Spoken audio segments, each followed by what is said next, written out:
This comment's on the video I did about the problems we have with drivers here in the United States and Canada, really, that don't speak English, don't comprehend it, can't read it, can't write it, that kind of thing. So, and this commenter is from the EU. In the first 27, he said, I'm assuming he means 27 countries in the EU and 27 different languages, or maybe he's just repeating himself. I'm not really sure. But anyway, you consider the size of the EU versus the size of the United States. The EU is smaller than the US geographically. And with the EU having more or less open borders kind of thing, it's much easier to cross borders. And because each country is so small, it's very common for drivers to cross over into other countries. So, and also being bilingual is much more of a thing there than it is here. Mainly because we are so large, and English has been the official language of the US since the colonial days, pre-1776. Actually goes back to our very first settlement here in what is now the United States.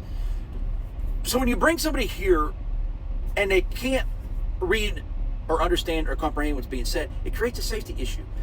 Crash statistics and fatality statistics in trucking and trucking related accidents bear this out. And since the requirement to be able to read, write, understand English has been paused, that requirement from USDOT, which the FMCSA is under USDOT, since that's been paused, there's been a dramatic uptick in these sorts of accidents. And it's not that I would say they can't drive. One of the things is they're rushed through a CDL school, right? And they're giving CDLs and they shouldn't have them in the first place. But they're rushed through and they're giving it. But they're coming from countries and occupations where they don't have the experience of dealing with cross-border stuff. So you understand, in the EU, yes, you have immigration, and yes, you have some immigrant truck drivers. But I would say, you obviously by the comment, that you don't have the problem that we're having here.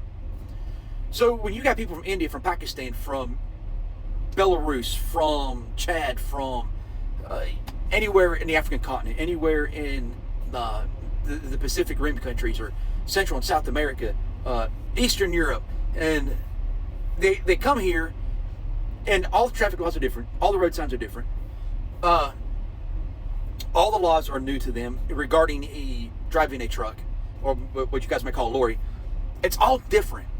And you drop them into it, you barely train them, give them a license, say, here you go, good luck, and you throw them, turn them loose on the road. They can't communicate with anybody. They don't know what's going on or where they're supposed to go. They can't read the road signs on where to go. They're having to rely on technology to tell them where to go.